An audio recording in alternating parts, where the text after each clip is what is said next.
Hey, look! No hands! And no seatbelts.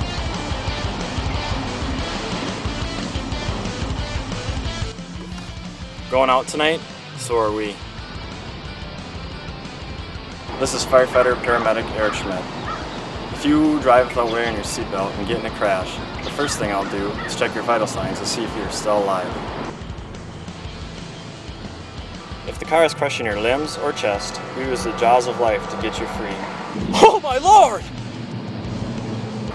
We'll use a seat collar and backboard to keep your head and neck stable.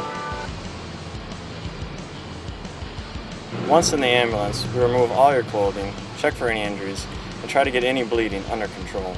I don't want someone to take my clothes off. I may have to place a tube into your throat to breathe for you.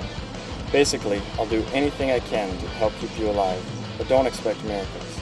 In the end, there's only so much I can do. Yeah, I think I'm gonna wear my seatbelt from now on. Me too.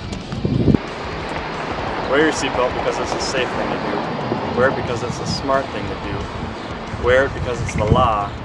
Wear it for the ones that you love. Whatever the reason, buckle up.